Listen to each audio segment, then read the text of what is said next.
ന്യൂയോർക്കിൽ ചരിത്രമെഴുതി ആദ്യ മുസ്ലിം മേയറായി സോഹ്റാൻ മംദാനി. 9 മണി വാർത്ത തുടങ്ങുന്നു. ആദ്യം പ്രധാന തലക്കെട്ടുകൾ നോക്കാം. ഇന്ത്യൻ വംശജനായ സോഹ്റാൻ മംദാനി ന്യൂയോർക്ക് മേയർ. ആൻഡ്രൂ കോമോയെ തോൽപ്പിച്ച് ജയം. മംദാനി ന്യൂയോർക്ക് മേയറാകുന്ന ആദ്യ കമ്മ്യൂണിസ്റ്റും മുസ്ലിമും.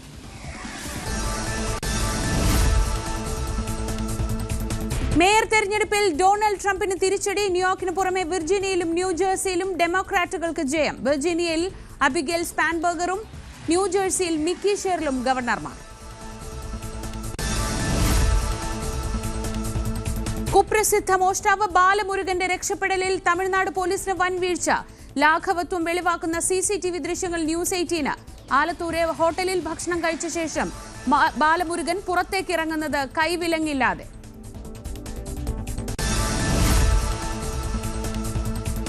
ശബരിമല സ്വർണ്ണക്കൊള്ളയിലെ ഹർജി ഇന്ന് ഹൈക്കോടതിയിൽ.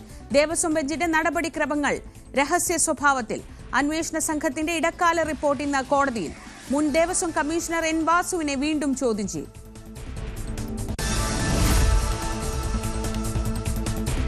തീവ്ര വോട്ടർ പട്ടിക പരിഷ്കരണത്തിൽ സർക്കാർ വിളിച്ച സർവകക്ഷി യോഗം വൈകിട്ട്. പ്രതിപക്ഷ പാർട്ടികൾ പങ്കെടുക്കും. സർവകക്ഷി യോഗത്തിലെ തീരുമാനമനുസരിച്ച് തുടർ നടപടികൾ. തദ്ദേശ തെരഞ്ഞെടുപ്പിനുള്ള വോട്ടർ പട്ടികയിൽ പേര് ചേർക്കാനുള്ള സമയം ഇന്ന് അവസാനിക്കും. ട്രെയിനിൽ ആക്രമണത്തിനിരയായ 19കാരുടെ ആരോഗ്യനിലയിൽ നേരിയ പുരോഗതി. മരുന്നുകളോട് ശരീരം പ്രതികരിക്കുന്നുണ്ടെന്ന് ഡോക്ടർമാർ. പ്രതി സുരേഷ് കുമാറിനെ കസ്റ്റഡിയിൽ വാങ്ങാൻ RPF കോടതിയിൽ അപേക്ഷ നൽകും.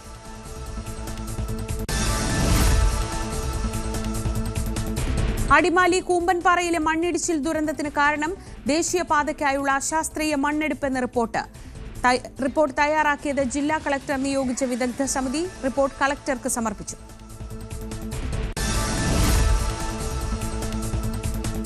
ബീഹാർ നാളെ പോളിംഗ് ബൂത്തിലേക്ക്. 18 ജില്ലകളിലെ 121 മണ്ഡലങ്ങൾ വിധിയെഴുതും.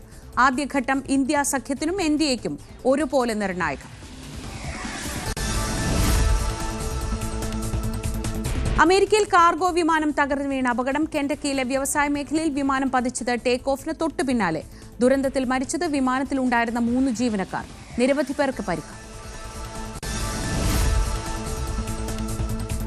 ഇന്ത്യയുമായുള്ള വ്യാപാര കരാറിൽ പുരോഗതിയെന്ന് വൈറ്റ് ഹൌസ്. പ്രധാനമന്ത്രി നരേന്ദ്രമോദിയുമായുള്ള പ്രസിഡന്റ് ഡൊണാൾഡ് ട്രംപ് സ്ഥിരമായി സംസാരിക്കാറുണ്ടെന്ന് വൈറ്റ് ഹൌസ് പ്രസ് സെക്രട്ടറി. വൈറ്റ് ഹൌസിലെ ദീപാവലി ആഘോഷം ഇന്ത്യ അമേരിക്ക ബന്ധം ദൃഢമായതിന്റെ സൂചനയെന്നും കരോലിൻ ലെവിറ്റ്. വനിതാ ലോകകപ്പ് ജയിച്ച ഇന്ത്യൻ ക്രിക്കറ്റ് ടീം അംഗങ്ങളെ ഇന്ന് പ്രധാനമന്ത്രി കാണും. പരിപാടി വൈകിട്ട് 6-ന് ഔദ്യോഗിക വസതിയിൽ. മുംബൈയിലെ സ്വീകരണത്തിന് ശേഷം ഇന്ത്യൻ സംഘം ഡൽഹിയിലെത്തി.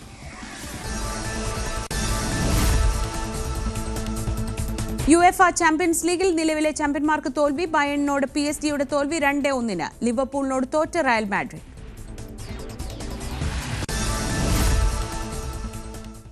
ന്യൂയോർക്കിൽ ഒരു ചരിത്രം പിറന്നിരിക്കുകയാണ്. ന്യൂയോർക്ക് മേയർ തെരഞ്ഞെടുപ്പിൽ സോഹ്റാൻ മംദാനി ചരിത്ര വിജയം നേടിയിരിക്കുന്നു. മുൻ ന്യൂയോർക്ക് ഗവർണർ ആൻഡ്രൂ കോമോയെ വൻ മാർജിനിലാണ് പരാജയപ്പെടുത്തിയത്. ന്യൂയോർക്ക് മേയറാകുന്ന ആദ്യ ഇന്ത്യൻ വംശജനും മുസ്ലിമുമാണ് മംദാനി. US-ൽ തെരഞ്ഞെടുപ്പ് നടക്കുന്ന മറ്റ് നഗരങ്ങളിലും ട്രംപിന് തിരിച്ചടിയായി ഡെമോക്രാറ്റിക് സ്ഥാനാർത്ഥികൾ വിജയിച്ചു. ഡിട്രോയിറ്റിലും വിർജീനിയയിലും ആദ്യ വനിതാ മേയർമാരെയും തെരഞ്ഞെടുക്കപ്പെട്ടു. ട്രംപാണ് പ്രസിഡന്റ് എന്ന് ഓർമ്മിപ്പിച്ച് വൈറ്റ് ഹൌസിന്റെ എക്സ്പോസ്റ്റ് വന്നു. തന്റെ പേര് ബാലറ്റിൽ ഇല്ലാത്തതിനാലാണ് പരാജയപ്പെട്ടതെന്നാണ് ട്രംപിന്റെ വിചിത്രവാദം.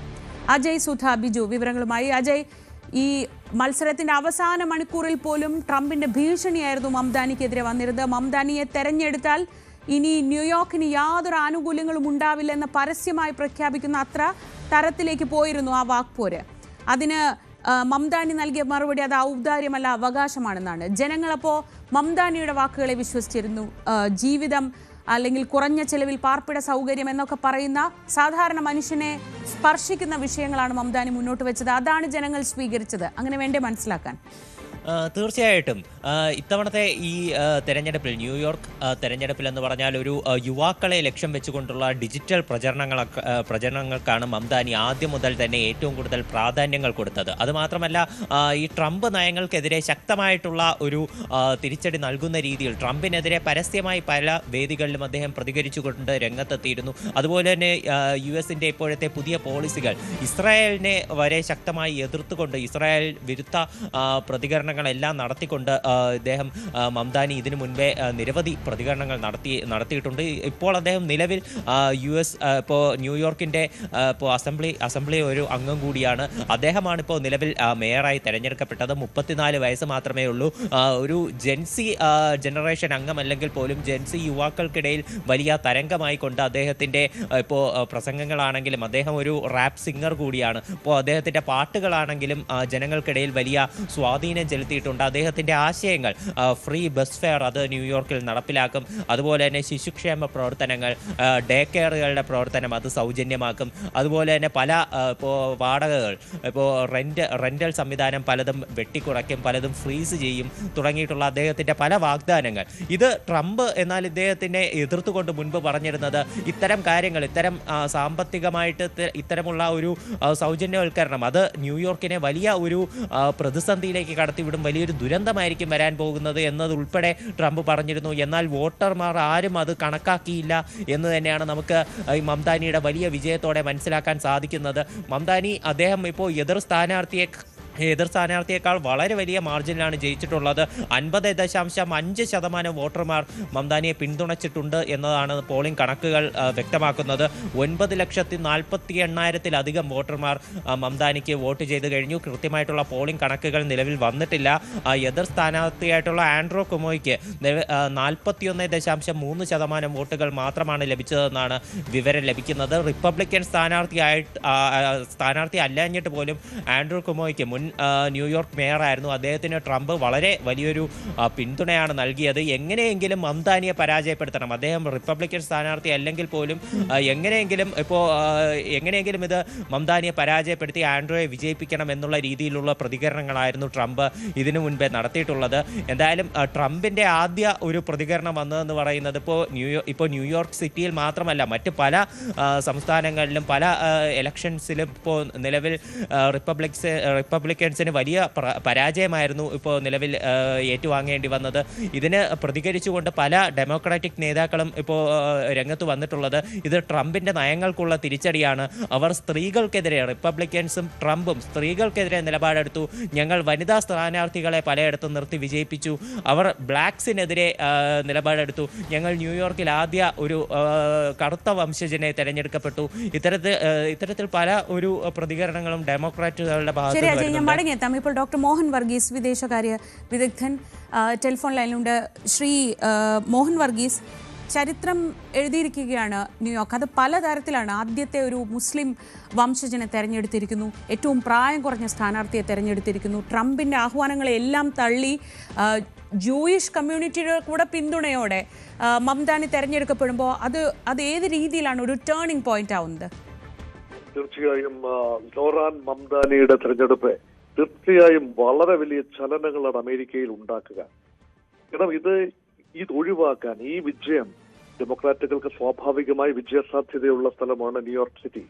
അവിടെ പരമ്പരാഗതമായി ന്യൂയോർക്ക് സംസ്ഥാനത്താകട്ടെ ന്യൂയോർക്ക് മേയർ തെരഞ്ഞെടുപ്പിലാകട്ടെ എല്ലാം തന്നെ ഡെമോക്രാറ്റുകളുടെ തേരോട്ടമാണ് സാധാരണ സംഭവിക്കുന്നത്. അതുകൊണ്ടൊരു ഡെമോക്രാറ്റിക് പാർട്ടിയുടെ സ്ഥാനാർത്ഥി മത്സരിച്ചാൽ ജയിക്കുക എന്നത് സ്വാഭാവികമാണ്. പക്ഷേ ആ ജയം ഒഴിവാക്കാനായി ഡൊണാൾഡ് ട്രംപ് പരമാവധി ശ്രമിച്ചു. ശക്തനായ സ്ഥാനാർത്ഥി തന്നെയാണ് ആൻഡ്രൂ കുവോമോ. അദ്ദേഹം ലൈംഗിക ആരോപണത്തിൽപ്പെട്ട് ഡെമോക്രാറ്റിക് പാർട്ടിയിൽ നിന്ന് പുറത്തു പോവുകയും സ്വതന്ത്രമായി മത്സരിക്കുകയും ചെയ്തപ്പോൾ അദ്ദേഹത്തിന് അനുകൂലമായി റിപ്പബ്ലിക്കൻ സ്ഥാനാർത്ഥിയെ തഴഞ്ഞുകൊണ്ട് അദ്ദേഹത്തിന് അനുകൂലമായി റിപ്പബ്ലിക്കൻ വോട്ടുകൾ ഉൾപ്പെടെ സമാഹരിക്കാൻ ഒരു അവസാനവട്ട ശ്രമം പ്രസിഡന്റ് ഡൊണാൾഡ് ട്രംപ് നടത്തി. അതിനുള്ള പ്രധാന കാരണം സൊഹറാനി എന്ന വ്യക്തി ചെറുപ്പക്കാരനാണ്. 33 വയസ്സ് മാത്രമേ പ്രായമുള്ളൂ. പക്ഷെ അദ്ദേഹത്തിന്റെ ട്രാക്ക് റെക്കോർഡ് നോക്കിക്കഴിഞ്ഞാൽ അതിശക്തമായ ഒരു ഇടത് അനുഭാവം കാട്ടുന്ന ഒരു വ്യക്തി. കാരണം വംശീയ അടിത്തറ ഉഗാണ്ടയിലേക്കും ഇന്ത്യയിലേക്കും ഒക്കെ തീരുന്ന മീര നായരുടെ മകൻ കൂടിയായ സോഹ്റാൻ മംദാനി മുസ്ലിം മതവിഭാഗക്കാരനാണ്. പലസ്തീൻ കോസിന് വേണ്ടി നിൽക്കുന്ന ആളാണ്.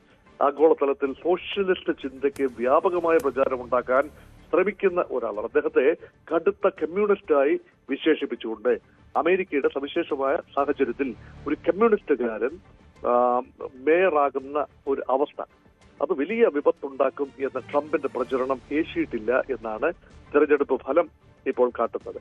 9 ലക്ഷത്തിലധികം വോട്ടുകളുടെ പിൻബലത്തോടുകൂടി സോഹ്റാനി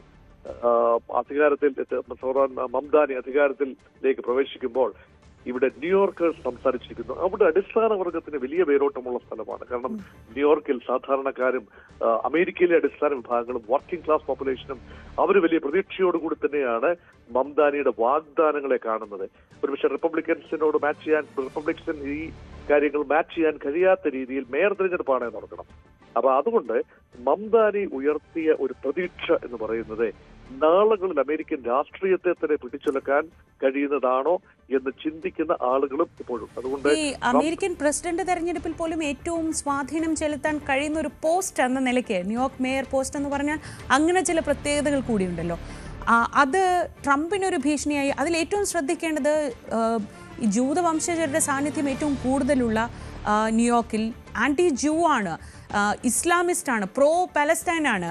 അങ്ങനെ പല പല ആരോപണങ്ങൾ നിരന്തരം സോഹ്റാൻ മംദാനിക്കെതിരെ ഉന്നയിച്ചിരുന്നു. അതിനുമൊക്കെ അപ്പുറത്താണ് അടിസ്ഥാന വർഗത്തിൻ്റെ ഫ്രീ ബസ് ഫെയർ, അല്ലെങ്കിൽ സാധാരണക്കാർക്ക് കുറഞ്ഞ നിരക്കിൽ പാർപ്പിട സൗകര്യം, കുട്ടികൾക്കുള്ള അവകാശങ്ങൾ, ഇങ്ങനെ മുന്നോട്ട് വെച്ച ന്യായങ്ങൾ കൊണ്ട് അല്ലെങ്കിൽ ന്യായമായ കാര്യങ്ങൾ കൊണ്ടാണോ മംദാനി തെരഞ്ഞെടുക്കപ്പെട്ടിട്ടുള്ളത്? ഇത്ര വലിയൊരു പിന്തുണ, ഇത്രയും ആളുകൾ വോട്ട് ചെയ്യാനെത്തി എന്നത് പോലും അത്ഭുതകരമാണല്ലോ. ഇവിടെ വംശീയതയോ മംദാനിയുടെ മതമോ ഒന്നുമല്ലായിരുന്നു ന്യൂയോർക്കേഴ്സിന്റെ പരിഗണനാ വിഷയം. അവരെ സംബന്ധിച്ചിടത്തോളം ഇപ്പോൾ സൂചിപ്പിച്ച പാർപ്പിടം, അടിസ്ഥാന സൗകര്യങ്ങൾ, അവർക്ക് തൊഴിൽ, ഇങ്ങനെയുള്ള കാര്യങ്ങളിൽ ഒരുപക്ഷെ ഒരു സോഷ്യലിസ്റ്റ് സമീപനം പുലർത്തുന്ന മംദാനിക്ക് ക്രിയാത്മകമായ ഇടപെടലുകൾ നടത്താൻ കഴിയും മേയർ എന്ന നിലയിൽ എന്നുള്ള വിശ്വാസമാണ്. ഇതിനെ ഒരു പാൻ അമേരിക്കൻ ലെവലിലേക്ക് ട്രാൻസ്ലേറ്റ് ചെയ്യാൻ കഴിയുമോ എന്ന സംശയമാണ്. കാരണം അമേരിക്കയുടെ അടിസ്ഥാന ഈ കുടിയേറ്റ വിഷയം ഉൾപ്പെടെയുള്ള കാര്യങ്ങളിൽ ന്യൂയോർക്കിന്റെ നിലപാടാവില്ല ഒരുപക്ഷെ അമേരിക്കയുടെ ആകമാന നിലപാട്. അങ്ങനെ കുടിയേറ്റ വിരുദ്ധത ഒരു നിലപാടായി തന്നെ ട്രംപ് എടുക്കുകയും വലിയ ഫിൽറ്ററിങ്ങിന് ശേഷം മാത്രം അമേരിക്കയിലെ കുടിയേറ്റം അനുവദിക്കുകയും ചെയ്യുക ട്രംപിന്റെ നയത്തിന് ദേശവ്യാപകമായി ഒരു പരിധിവരെ പിന്തുണ കിട്ടിയതുകൊണ്ടാണ് ട്രംപ് അധികാരത്തിൽ വന്നതും ഇപ്പോഴും പിന്തുണ കുറെയൊക്കെ നിലനിർത്താൻ കഴിയുന്നതും. പക്ഷെ ന്യൂയോർക്കിൽ വലിയ തോതിൽ കറുത്ത വംശജർ, അറബ് വംശജർ, ജൂതവംശജർ എല്ലാവരും തിങ്ങിപ്പാർക്കുന്ന ഒരു മിശ്ര വിഭാഗമാണ്. ഒരു കോസ്മോപൊളിറ്റൻ സിറ്റി എന്ന നിലയിൽ ന്യൂയോർക്കിന്റെ പ്രത്യേകതയെ നമുക്ക് വേറിട്ട് കാണേണ്ടതുണ്ട്. അതുകൊണ്ട് ഈ മംദാനി പലപ്പോഴും ന്യൂയോർക്ക് ഗവർണറായ ആള് അമേരിക്കൻ പ്രസിഡന്റ് തെരഞ്ഞെടുപ്പിൽ പ്രൈമറികളിൽ വിജയിച്ച് പാർട്ടി സ്ഥാനാർത്ഥിത്വം നേടുന്ന ഡെമോക്രാറ്റുകളുടെ, റിപ്പബ്ലിക്കൻസ് ഒരിക്കലും ന്യൂയോർക്കിൽ പ്രഭാവം ചെലുത്താറില്ല, ഡെമോക്രാറ്റിക് പാർട്ടി കാൻഡിഡേറ്റ് ആകുന്ന ഒരു പതിവുണ്ടായിരുന്നു. പക്ഷെ മംദാനി വളരെ ചെറുപ്പമാണ്, 33 വയസ്സ് മാത്രമേ ഉള്ളൂ. ഒരുപക്ഷെ ഭാവിയിൽ അദ്ദേഹത്തിന്റെ മേയർ പദവിയിലെ അദ്ദേഹത്തിന്റെ പ്രകടനം വലിയ ഒരു ഉരകല്ലാവും. അദ്ദേഹം പറയുന്ന കാര്യങ്ങൾ പ്രോമിസ് ഡെലിവർ ചെയ്യാൻ കഴിയുമോ? കേന്ദ്ര സർക്കാർ എങ്ങനെയാണ്, അതായത് അമേരിക്കയുടെ ഫെഡറൽ അഡ്മിനിസ്ട്രേഷൻ ന്യൂയോർക്കിനോട് എടുക്കുന്ന സമീപനം എന്തായിരിക്കും? ഇതൊരു ഫെഡറൽ ഫിഷറായി മാറുമോ? ഇതെല്ലാം തന്നെ വലിയ തർക്ക വിഷയങ്ങളായി ഒരുപക്ഷെ ഭാവിയിൽ ചർച്ച ചെയ്യാനുള്ള സാധ്യതയുണ്ട്. ഈ പ്രശ്നത്തിന് ഡോക്ടർ മോഹൻ വർഗീസ്, ഇപ്പോൾ അംബാസിഡർ ടി പി ശ്രീനിവാസൻ, നയതന്ത്ര വിദഗ്ധൻ, അദ്ദേഹം കൂടി ടെലിഫോൺ ലൈനിലുണ്ട്. ശ്രീ ടി പി ശ്രീനിവാസൻ, ഒരു ചരിത്രം കുറിക്കപ്പെടുകയാണ് ഇപ്പോൾ ന്യൂയോർക്കിൽ. അത് ഇനി മുന്നോട്ട് എങ്ങനെയായിരിക്കും? വലിയൊരു ഫെഡറൽ യുദ്ധത്തിലേക്ക് പോകുമോ? കാരണം അത്രയേറെ ഭീഷണികൾ ട്രംപ് മുഴക്കി കഴിഞ്ഞിട്ടുണ്ടല്ലോ നിലവിൽ തന്നെ. മറ്റൊന്ന്, മംദാനിയെ കൊണ്ട് താങ്ങാൻ പറ്റുന്നതാണോ ഈ മേയർ പദവി എന്നൊരു സംശയമാണ് ഈ പ്രചാരണ കാലയളവിൽ ഉടനീളം റിപ്പബ്ലിക്കൻസും അല്ലെങ്കിൽ ട്രംപും ഒക്കെ മുന്നോട്ട് വെച്ചിട്ടുള്ളത്. അപ്പോൾ ഇനി അദ്ദേഹം എന്ത് ചെയ്യാൻ പോകുന്നു, എങ്ങനെ ചെയ്യാൻ പോകുന്നു എന്നതാണ് ലോകം ഉറ്റുനോക്കുന്നത്. ഈ ഒരു ചരിത്ര നിമിഷത്തെ അങ്ങ് എങ്ങനെയാണ് കാണുന്നത്?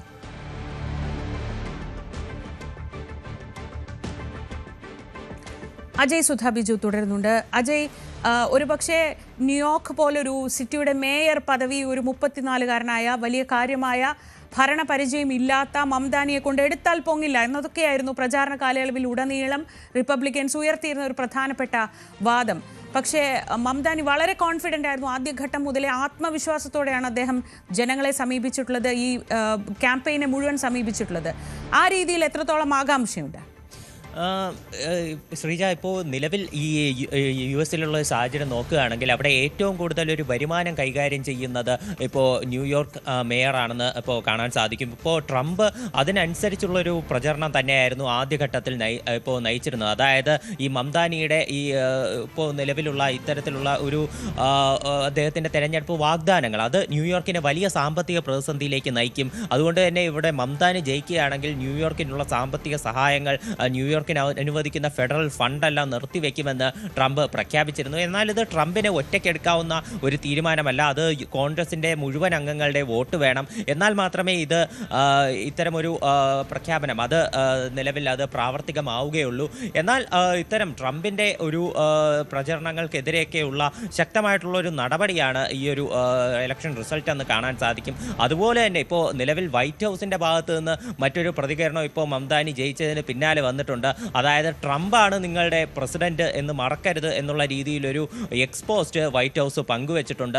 അതുപോലെ തന്നെ ട്രംപിൻ്റെ ഭാഗത്ത് നിന്ന് ഒരു രസകരമായിട്ടുള്ള പ്രതികരണം അദ്ദേഹത്തിൻ്റെ വന്നിട്ടുണ്ട്. വളരെ വിചിത്രമായിട്ടുള്ള ഒരു വാദമാണ്. അദ്ദേഹം എക്സ്പോസ്റ്റ് ഇട്ടത് ട്രംപിൻ്റെ പേരല്ല ബാലറ്റിൽ എന്നുള്ളതാണ് റിപ്പബ്ലിക്കൻസിൻ്റെ പരാജയത്തിന് ഇടയാക്കിയത്.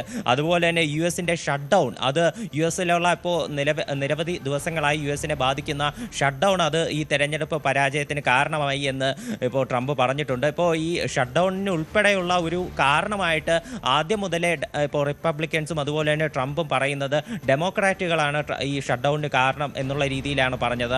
അവർ ഈ സാമ്പത്തിക നയങ്ങൾ പുതിയ ബില്ല് പാസ്സാക്കാനായിട്ട് അവർ അനുവദിക്കുന്നില്ല, അത് കാരണമാണ് ഈ ഷട്ട് ഡൗൺ നീണ്ടുപോകുന്നത് എന്നുൾപ്പെടെ ട്രംപ് പറഞ്ഞിരുന്നു. അപ്പോൾ ഇത് ഈ തെരഞ്ഞെടുപ്പ് പരാജയം അത് ഇൻഡയറക്റ്റ് ആയിട്ട് ഡെമോക്രാറ്റുകളുടെ തലയിൽ ഇടാനുള്ള ഒരു ശ്രമമാണ് ട്രംപ് നിലവിൽ തന്നെ നടത്തിയിട്ടുള്ളതെന്ന് കാണാൻ സാധിക്കും. അതുപോലെ തന്നെ ഇപ്പോൾ നിലവിൽ അതിനുശേഷം ട്രംപ് പ്രതികരിച്ച ഈ ഇലക്ഷനെ പറ്റിയിട്ടൊന്നും അദ്ദേഹം പ്രതികരിച്ചിട്ടില്ല. ഇപ്പോൾ നിലവിൽ അദ്ദേഹം ട്രൂത്ത് സോഷ്യൽ വഴി ഇട്ട മറ്റൊരു പ്രതികരണം എന്ന് പറയുന്നത് അദ്ദേഹത്തിൻ്റെ ഇൻ്റർവ്യൂ അത് ഇപ്പോൾ അമേരിക്കയുടെ ചരിത്രത്തിൽ ഏറ്റവും കൂടുതൽ TRP റേറ്റിംഗ് തൻ്റെ ഇൻ്റർവ്യൂവിൻ്റെ ലഭിച്ചു എന്നുള്ള രീതിയിലുള്ള ഒരു പ്രതികരണം അദ്ദേഹം ഇതിന് തൊട്ട് പിന്നാലെ നടത്തിയിട്ടുണ്ട്. എന്തായാലും തെരഞ്ഞെടുപ്പിൽ നിന്നൊരു ശ്രദ്ധ തിരിച്ചുവിടാനുള്ള ഇത് തൻ്റെ പേര് ഇല്ലാത്തത് കാരണം താൻ നേരിട്ട് നേരിടുന്ന തെരഞ്ഞെടുപ്പ് അല്ലാത്തത് കാരണമാണ് ജനങ്ങൾ മറിച്ചൊരു വിധി എഴുതിയത് എന്നാണ് ട്രംപ് പറഞ്ഞത്. എന്തായാലും റിപ്പബ്ലിക്കൻസിൻ്റെ കാര്യം നോക്കുകയാണെങ്കിൽ വ്യാപകമായിട്ടുള്ള ഒരു പരാജയം തന്നെ യു എസിൽ അവർക്ക് നേടിയിട്ടുണ്ട്. ഇപ്പോൾ 2 സ്ഥലത്ത് ഡെമോക്രാറ്റുകളായ വനിതാ സ്ഥാനാർത്ഥികൾ വിജയിച്ചിട്ടുണ്ട്. വെർജീനിയയിലുള്ള ആദ്യ വനിതാ മേയറായിട്ട് അബിഗേൽ സ്പാൻബർഗ് തിരഞ്ഞെടുക്കപ്പെട്ടിട്ടുണ്ട്. അതുപോലെ തന്നെ ഡിട്രോയിറ്റിലുള്ള ആദ്യത്തെ വനിതാ മേയറായിട്ട് മേരി ഷെഫീൽഡ് അവർ തിരഞ്ഞെടുക്കപ്പെട്ടിട്ടുണ്ട്. അവർ നോക്കുകയാണെങ്കിൽ അവരിപ്പോൾ അവിടുത്തെ സിറ്റി കൗൺസിലർ പ്രസിഡന്റ് കൂടിയാണ് ഈ മേരി ഷെഫീൽഡ് എന്ന് പറയുന്നത്. ഇതുപോലെ ഡിട്രോയിറ്റിലും അതുപോലെ തന്നെ വെർജീനിയയിലും വനിതാ മേയർമാരാണ് തിരഞ്ഞെടുക്കപ്പെട്ടത്. അതുപോലെ തന്നെ ഇപ്പോൾ നോക്കുകയാണെങ്കിൽ ന്യൂജേഴ്സിയിൽ മിക്കി ഷെറിൽ അവർ വിജയിച്ചിട്ടുണ്ട്, വനിതാ സ്ഥാനാർത്ഥിയാണ്. അതുപോലെ തന്നെ പിറ്റ്സൺബർഗിൽ കോറി ഒക്കോണർ വിജയിച്ചിട്ടുണ്ട്, ഡെമോക്രാറ്റിക് സ്ഥാനാർത്ഥിയാണ്. അതുപോലെ തന്നെ സിൻസിറ്റിയിൽ അഫ്താബ് പുരേവൽ വിജയിച്ചിട്ടുണ്ട്, ഇവരും ഡെമോക്രാറ്റിക് സ്ഥാനാർത്ഥിയാണ്. അറ്റ്ലാന്റയിൽ ആൻഡ്രേ ഡിക്കൻസ് വിജയിച്ചിട്ടുണ്ട്, ഡെമോക്രാറ്റിക് സ്ഥാനാർത്ഥി. അതുപോലെ തന്നെ നോക്കുകയാണെങ്കിൽ ഇപ്പോൾ വെർജീനിയയിലുള്ള ലഫ്റ്റനന്റ് ഗവർണർ തെരഞ്ഞെടുപ്പ് ആ തെരഞ്ഞെടുപ്പിൽ ഇപ്പോൾ ഡെമോക്രാറ്റിക് സ്ഥാനാർത്ഥിയായിട്ടുള്ള ഗസാല ഹാഷ്മി വിജയം കൈവരിച്ചിട്ടുണ്ട് എന്നൊരു വാർത്ത കൂടി വന്നിട്ടുണ്ട്. ഇവരുടെ കാര്യം നോക്കുകയാണെങ്കിൽ ആദ്യത്തെ ഒരു മുസ്ലിം വനിത കൂടിയാണ് ഈ അമേരിക്കൻ ലഫ്റ്റനന്റ് ഗവർണർ തെരഞ്ഞെടുപ്പിൽ വിജയിക്കുന്ന ആദ്യത്തെ ഒരു മുസ്ലിം വംശജയായ വനിത കൂടിയാണ് ഈ വെർജീനിയയിലെ ലഫ്റ്റനന്റ് ഗവർണർ സ്ഥാനത്തേക്ക് തിരഞ്ഞെടുക്കപ്പെടുന്നത്. ഇത്തരത്തിൽ വ്യാപകമായിട്ട് നോക്കുകയാണെങ്കിൽ ഈ മേയർ തെരഞ്ഞെടുപ്പുകളിൽ വലിയ രീതിയിലുള്ളൊരു വിജയം ഡെമോക്രാറ്റുകൾക്ക് ലഭിക്കുന്നത് കാണാൻ സാധിക്കും. ട്രംപിൻ്റെ നയങ്ങൾ മുന്നിൽ വെച്ചുകൊണ്ടുള്ള ഒരു പ്രചരണമാണ് ഇപ്പോൾ റിപ്പബ്ലിക്കൻസ് മുന്നോട്ട് വെച്ചിരുന്നത്. അപ്പോൾ ട്രംപിൻ്റെ നയങ്ങളെ US ജനത തള്ളിക്കളയുന്നു എന്നുള്ളതിൻ്റെ ഒരു സൂചനയാണ് വ്യാപകമായിട്ട് ഇപ്പോൾ ന്യൂയോർക്ക് സിറ്റിയിൽ ഇപ്പോൾ ഡെമോക്രാറ്റുകൾക്ക് പാരമ്പര്യമായി സ്വാധീനമുള്ള ന്യൂയോർക്ക് സിറ്റിയിൽ മാത്രമല്ല മറ്റ് നഗരങ്ങളിലും വെർജീനിയയിലും ഇപ്പോൾ ന്യൂജേഴ്സിയിലും അതുപോലെ തന്നെ ഇപ്പോൾ വിറ്റ്സൺബർഗിലും ഉൾപ്പെടെ പല സ്ഥലങ്ങളിലും ഇപ്പോൾ ഡെമോക്രാറ്റുകൾ ജയിച്ചത് അത് ട്രംപിൻ്റെ നയങ്ങളെ തള്ളിക്കളയുന്നു ചെയ്യുന്നു എന്നതിൻ്റെ ഒരു സൂചന കൂടിയാണ്. മാത്രമല്ല ഇപ്പോൾ മംദാനിയുടെ കാര്യം നോക്കുകയാണെങ്കിൽ അദ്ദേഹത്തിൻ്റെ ഇപ്പോൾ സാമ്പത്തികമായിട്ടുള്ള പല സഹായങ്ങൾ ജനങ്ങൾക്ക് ചെയ്യുമെന്നുള്ളത്, ഇപ്പോൾ ഡേ കെയറുകളുടെ പ്രവർത്തനം അത് സൗജന്യമാക്കും. ഇത് പല മിഡിൽ ക്ലാസ് കുടുംബങ്ങളെയും ആശ്വാസത്തിലാക്കിയിട്ടുണ്ട്. അതുപോലെ തന്നെ അവിടെയുള്ള പല ബസ് ഫെയറുകൾ അത് സൗജന്യമാക്കും.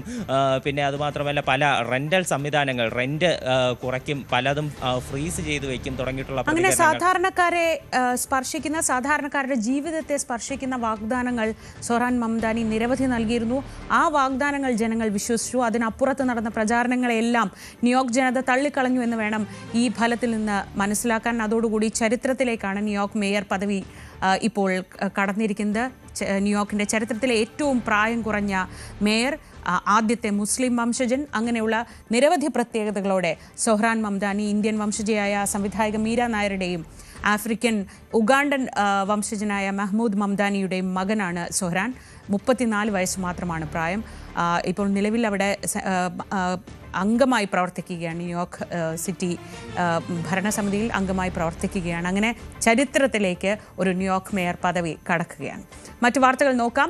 തീവ്ര വോട്ടർ പട്ടിക പരിഷ്കരണം ചർച്ച ചെയ്യാൻ സർക്കാർ വിളിച്ചു ചേർത്ത സർവകക്ഷി യോഗം വൈകിട്ട് ഓൺലൈനായാണ് യോഗം. BJP ഒഴികെ എല്ലാ രാഷ്ട്രീയ പാർട്ടികളും വോട്ടർ പട്ടിക പരിഷ്കരിക്കുന്നതിനെതിരെ നിലപാടെടുത്തിട്ടുണ്ട്. SIR-നെതിരെ നിയമ നടപടിക്ക് സർക്കാർ തയ്യാറായേക്കും. VV അരുൺ വിവരങ്ങളുമായി.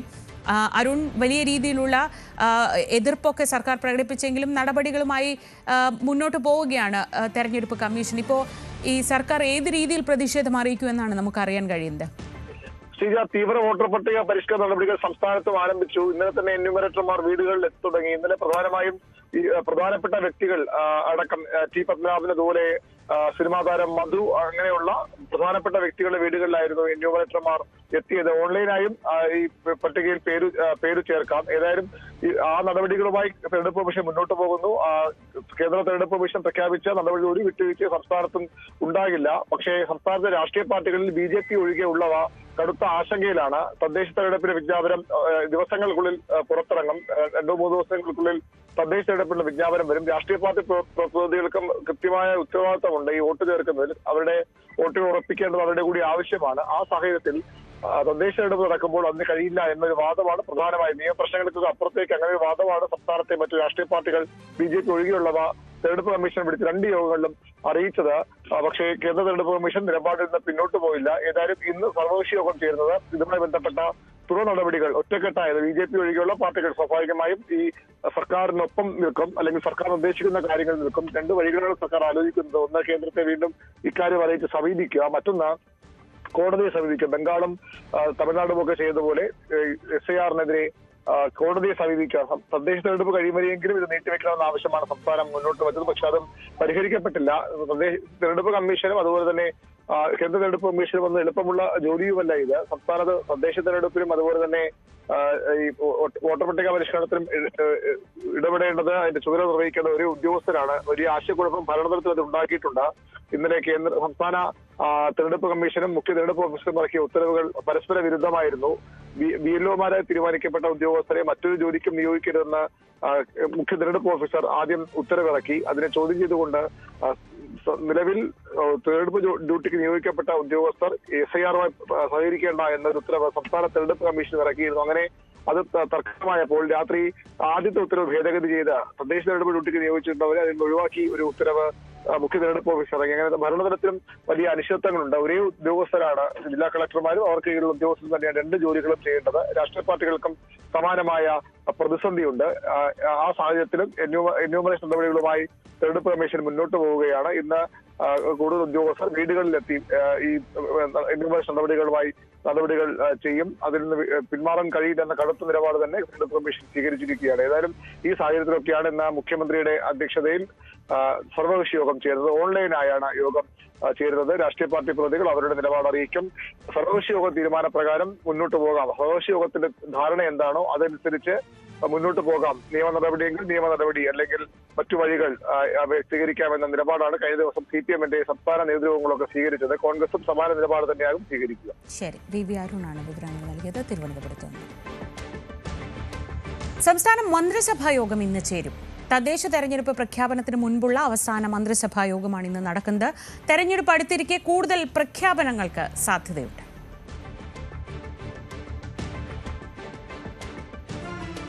തദ്ദേശ തെരഞ്ഞെടുപ്പ് ഒരുക്കങ്ങളുടെ ഭാഗമായി ബി.ജെ.പി. സംസ്ഥാന അധ്യക്ഷന്റെ പദയാത്ര ഇന്ന് തുടങ്ങാനിരിക്കെ നേമത്ത് കലാപം. സ്ഥാനാർത്ഥി നിർണയ നീക്കത്തെ തുടർന്ന് ഏരിയ പ്രസിഡന്റ് എം ജയകുമാർ രാജിവെച്ചു. എം.ആർ. ഗോപനെ സ്ഥാനാർത്ഥിയാക്കാനുള്ള നീക്കത്തിൽ പ്രതിഷേധിച്ചാണ് രാജി. നിലവിലെ കൗൺസിലർ ദീപികയെ വീണ്ടും മത്സരിപ്പിക്കണമെന്നാണ് ആവശ്യം. സ്വയം പ്രഖ്യാപിത സ്ഥാനാർത്ഥിയായി ഗോപൻ വന്നത് അംഗീകരിക്കാനാവില്ലെന്ന് ജില്ലാ പ്രസിഡന്റിന് അയച്ച കത്തിൽ ജയകുമാർ പറയുന്നു. കത്തിന്റെ പകർപ്പ് ന്യൂസ് 18 ലഭിച്ചു. വികസിത അനന്തപുരി സന്ദേശ പദയാത്രകളുടെ ഭാഗമായി ബി.ജെ.പി. സംസ്ഥാന അധ്യക്ഷൻ രാജീവ് ചന്ദ്രശേഖർ നേമം മണ്ഡലത്തിൽ നയിക്കുന്ന വികസിത അനന്തപുരി സന്ദേശ പദയാത്ര പൂജപ്പുര ജംഗ്ഷനിൽ വൈകുന്നേരം 3 മണിക്ക് കുമ്മനം രാജശേഖരൻ ഉദ്ഘാടനം ചെയ്യും. മറ്റു വാർത്തകളിലേക്ക് വരാം, ഇടവേളയ്ക്ക് ശേഷം.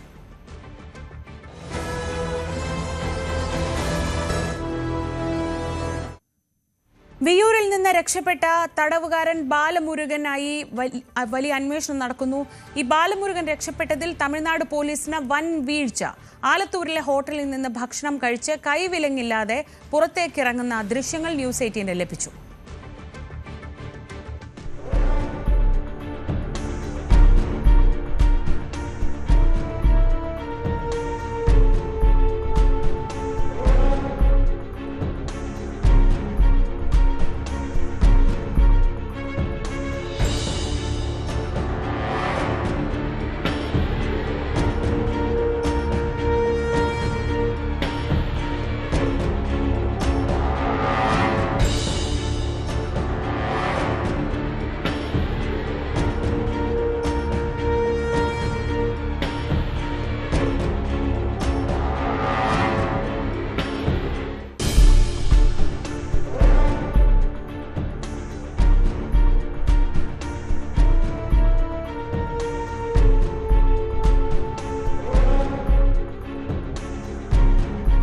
ആജ്ഞ രവീന്ദ്രൻ വിവരങ്ങളുമായി. ആജ്ഞ, 50ഓളം കേസുകളിൽ പ്രതിയായിട്ടുള്ള ഒരാൾ, മോഷണ കേസുണ്ട്, മറ്റ് ക്രിമിനൽ കേസുകളുണ്ട്, ഒന്നിലധികം തവണ ജയിൽ ചാടിയിട്ടുള്ള ഒരു കുറ്റവാളി, അങ്ങനെ ഒരാളെ കൊണ്ടുവരുമ്പോൾ കാണിക്കേണ്ട ഒരു ജാഗ്രത തമിഴ്നാട് പോലീസിന്റെ ഭാഗത്തുണ്ടായോ എന്നതാണ് സംശയം. ഭക്ഷണം കഴിക്കുമ്പോൾ കൈവിലങ്ങ് ഊരുന്നതൊക്കെ സ്വാഭാവികമാണ്. പക്ഷേ ഒരു ഉദാസീന മനോഭാവം അല്ലെങ്കിൽ ഒരു ലാഘവത്തോടെ കാര്യങ്ങളെ തമിഴ്നാട് പോലീസ് കണ്ടു എന്നാണോ മനസ്സിലാക്കുന്നത്?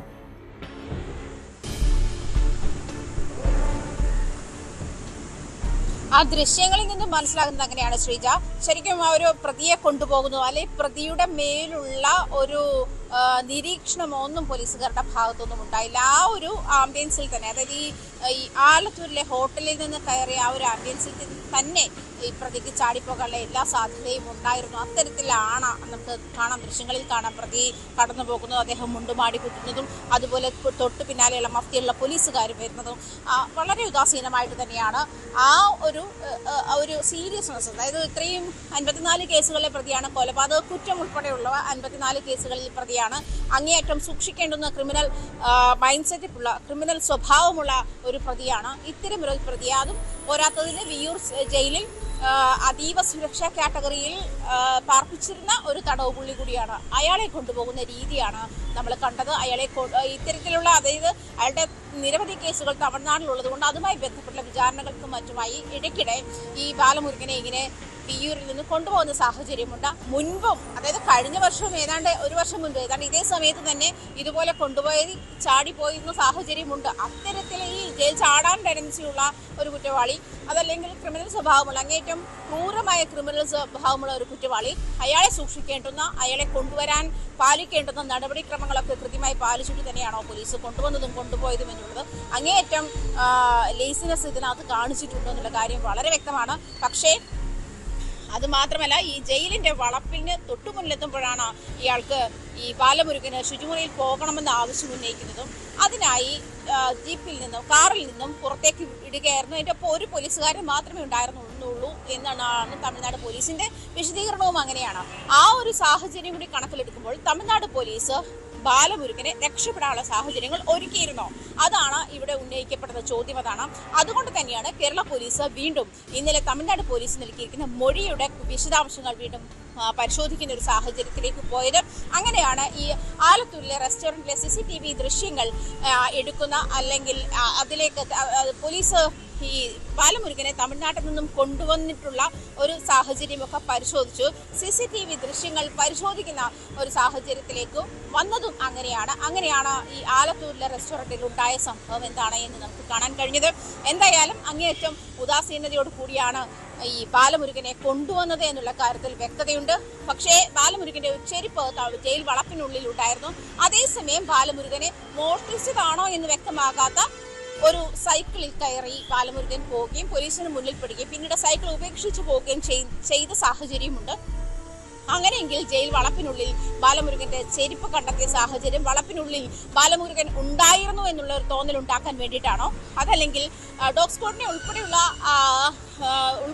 സംഘത്തിൽ ഉൾപ്പെടുത്തി തന്നെയാണ് അന്വേഷണം ആരംഭിച്ചിരിക്കുന്നതും അങ്ങനെയാണ്. പക്ഷെ ജയിലിൽ നിന്നും ചാടാനും കഴിഞ്ഞ 6 വർഷമായി വിയ്യൂർ ജയിലിൽ താമസിക്കുന്ന ഒരാൾക്ക് ജയിലിന്റെ മുക്കും മൂലയും ഒക്കെ അറിയാം. ഒരുപക്ഷെ ഇത്തരത്തിലുള്ള ഒരു ടെൻഡൻസി ഉള്ള ക്രിമിനൽ ആയതുകൊണ്ട് തന്നെ ഈ ജയിൽ ചാടാനുള്ള സാധ്യതകൾ ഏറെയാണ്. അതിനുള്ള തയ്യാറെടുപ്പുകൾ ഒരുപക്ഷെ നേരത്തെ തന്നെ അയാൾ നടത്തിയിട്ടുണ്ടാവാം. അതുകൊണ്ട് തന്നെ ഒരുപക്ഷെ ജയിൽ വളപ്പിനുള്ളിലേക്ക് ചാടിയാലും അയാൾ രക്ഷപ്പെട്ടിട്ടുണ്ടോ, അതല്ലെങ്കിൽ തൊട്ടടുത്ത് റെയിൽവേ സ്റ്റേഷനുണ്ട്, അതുവഴി പോയി പാടം കടന്നാൽ റെയിൽവേ സ്റ്റേഷനാണോ, അതുവഴി പോയി ഏതെങ്കിലും ട്രെയിനിൽ കയറി രക്ഷപ്പെട്ടതാണോ, അതല്ലെങ്കിൽ തൊട്ടടുത്ത് ഹൈവേയിൽ എത്തിയ ശേഷം മറ്റേതെങ്കിലും ഹൈവേ വഴി പോകുന്ന വാഹനങ്ങൾക്ക് കൈ കാണിച്ച് രക്ഷപ്പെട്ടതാണോ എന്നുള്ള കാര്യത്തിലൊന്നും വ്യക്തതയില്ല. എന്തായാലും അന്വേഷണം തുടരുകയാണ്. ശ്രീജ. ശരി, ആജ്ഞ രവീന്ദ്രനാണ് വിവരങ്ങൾ നൽകിയത് കൊച്ചിയിൽ നിന്ന്. ശബരിമലയിലെ സ്വർണ്ണ കവർച്ച കേസ് ഇന്ന് ഹൈക്കോടതിയിലെത്തുകയാണ്. പ്രത്യേക അന്വേഷണ സംഘം ഇടക്കാല റിപ്പോർട്ട് ഹൈക്കോടതിയിൽ സമർപ്പിക്കും. പ്രതികളുടെ അറസ്റ്റും അന്വേഷണ പുരോഗതിയും ഉൾപ്പെടെയുള്ള വിവരങ്ങൾ SIT ദേവസ്വം ബെഞ്ചിനെ അറിയിക്കും. Devaswom commissioner N. വാസു പ്രതിസ്ഥാനത്തേക്ക് വന്നതോടെ അന്വേഷണം നിർണായക ഘട്ടത്തിലാണ്. വിവരങ്ങളുമായി ആജ്ഞ ചേർന്നു. ആജ്ഞ, ഇടക്കാല റിപ്പോർട്ട് സമർപ്പിക്കേണ്ട ദിവസമാണ്. കഴിഞ്ഞ തവണ റിപ്പോർട്ട് സമർപ്പിച്ച ദിവസമാണ് പുതിയൊരു കേസ് രജിസ്റ്റർ ചെയ്യുന്നത് അടക്കമുള്ള കാര്യങ്ങളിലേക്ക് കോടതി കടന്നത്. ഈ ഏറ്റവും ഒടുവിൽ പുറത്തു വരുന്ന വിവരങ്ങൾ അനുസരിച്ച് 3-ാം പ്രതിയായി N. വാസു ഉണ്ട്. അന്വേഷണം അതിൻ്റെ മറ്റൊരു തലത്തിലേക്ക് അങ്ങനെ കടക്കുകയാണെന്ന് വേണം മനസ്സിലാക്കാൻ. എന്തൊക്കെയാണ് കോടതിയിൽ നിന്ന് ഇന്ന് പ്രതീക്ഷിക്കുന്നത്?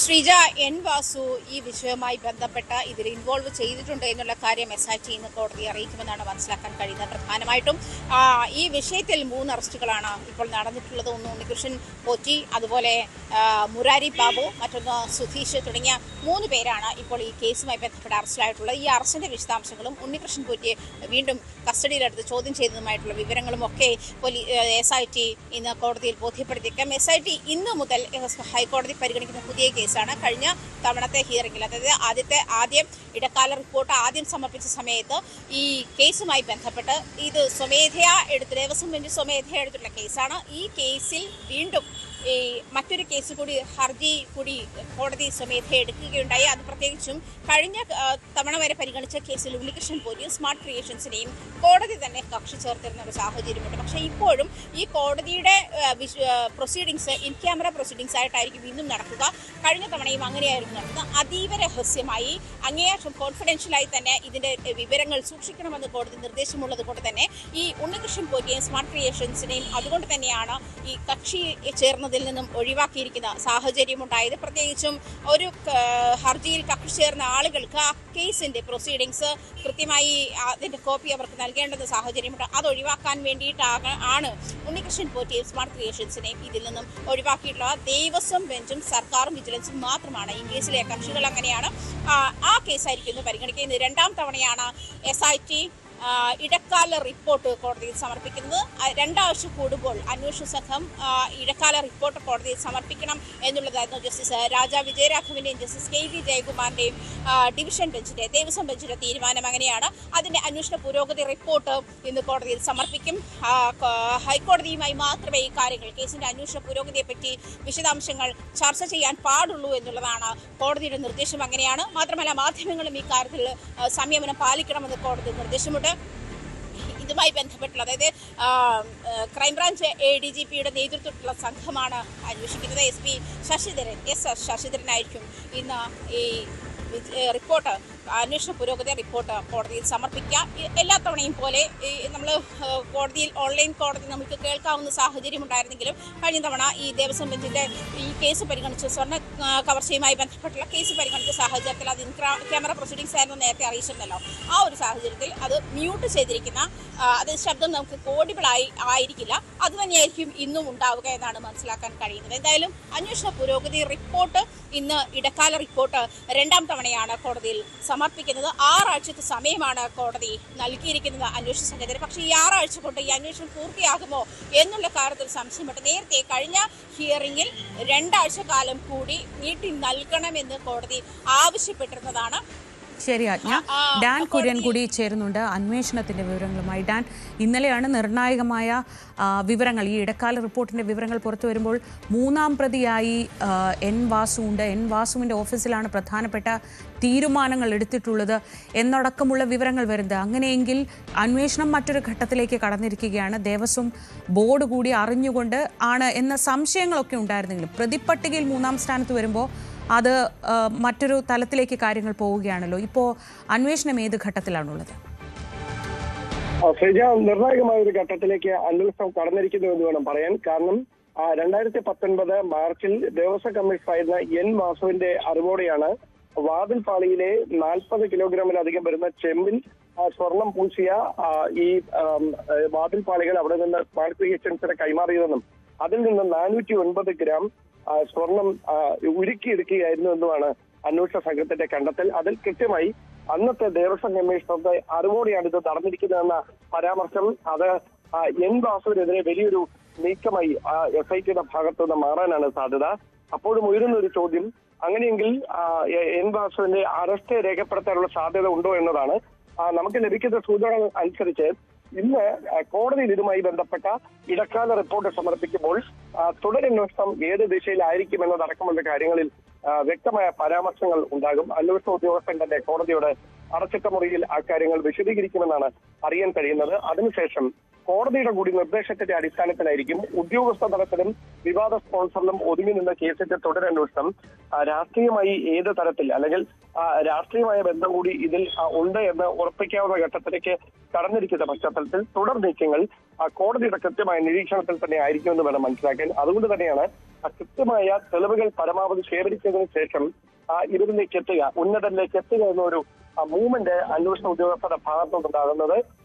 നേരത്തെയായി നമ്മൾ സാധാരണ ഇത്തരം കേസുകൾ അന്വേഷിക്കുകയോ അല്ലെങ്കിൽ അതുമായി ബന്ധപ്പെട്ട വിവരങ്ങൾ തേടുകയോ ചെയ്യുന്ന ഒരു ശൈലിയിലല്ല ഈ കേസിന്റെ അന്വേഷണം തുടരുന്നത് എന്നതാണ് എടുത്തു പറയേണ്ട കാര്യം. കാരണം അതീവ രഹസ്യമായിട്ടാണ് ഇതുമായി ബന്ധപ്പെട്ട എല്ലാ നടപടിക്രമങ്ങളും പുരോഗമിച്ചുകൊണ്ടിരിക്കുന്നത്. അങ്ങനെയാണെങ്കിൽ എൻ വാസുവിനപ്പുറത്തേക്ക് 2019 ഭരണസമിതിക്ക് നേതൃത്വം നൽകിയ ദേവസ്വം ബോർഡ് പ്രസിഡന്റ് പത്മകുമാർ ഉൾപ്പെടെയുള്ളവരെയും വൈകാതെ ചോദ്യം ചെയ്യാനായി പ്രത്യേക അന്വേഷണ സംഘം ഇന്ത്യക്കല്ലെ ക്രൈംബ്രാഞ്ച് ഓഫീസിലേക്ക് വിളിച്ചു വരുത്തുമെന്നാണ് അറിയാൻ കഴിയുന്നത്. അതോടൊപ്പം എടുത്തു പറയേണ്ട കാര്യം, സമയം നീട്ടി ചോദിക്കാനുള്ള ഒരു തീരുമാനം അല്ലെങ്കിൽ അങ്ങനെ ഒരു ആലോചന, ആ കാര്യം ഇന്നും കോടതിയുടെ മുമ്പിൽ ഒരു അഭ്യർത്ഥനയായി അന്വേഷണ സംഘം വിശദീകരിക്കും. അതിൽ കോടതി എടുക്കുന്ന അന്തിമ തീരുമാനമായിരിക്കും ഈ കേസിൽ ഇനി നിർണായകമാകുക. ശരി, ഡാൻ കുര്യനാണ് വിവരങ്ങൾ നൽകിയത് തിരുവനന്തപുരത്ത് നിന്ന്. ഒപ്പം ആജ്ഞ രവീന്ദ്രൻ കൊച്ചിയിൽ നിന്നും. വളരെ നിർണായകമായ മറ്റൊരു കോടതി ദിവസമാണ് ഇന്നത്തെ ദിവസം. ശബരിമല സ്വർണ്ണ മോഷണവുമായി ബന്ധപ്പെട്ട ഇടക്കാല റിപ്പോർട്ട്, ഈ അന്വേഷണത്തിൻ്റെ ഓരോ ഘട്ടവും കൃത്യമായി അറിയിക്കണമെന്ന് കോടതി നിർദ്ദേശിച്ചിരുന്നു. അതിൻ്റെ ഭാഗമായുള്ള 2ാം റിപ്പോർട്ട് ഇന്ന് കോടതിയിൽ സമർപ്പിക്കുകയാണ്. തിരുവനന്തപുരം വർക്കലയിൽ ട്രെയിനിൽ ആക്രമണത്തിനിരയായ 19-കാരിയുടെ ആരോഗ്യനിലയിൽ നേരിയ പുരോഗതി. മരുന്നുകളോട് ശരീരം പ്രതികരിക്കുന്നുണ്ടെങ്കിലും തലച്ചോറിനുൾപ്പെടെ ക്ഷതമേറ്റതിനാൽ മെഡിക്കൽ ബോർഡിന്റെ നിരീക്ഷണത്തിലാണ് പെൺകുട്ടി. അതേസമയം കേസിൽ റിമാൻഡിലായ പ്രതി സുരേഷ് കുമാറിനെ കസ്റ്റഡിയിൽ വാങ്ങാൻ RPF ഉടൻ കോടതിയിൽ കസ്റ്റഡി അപേക്ഷ നൽകും.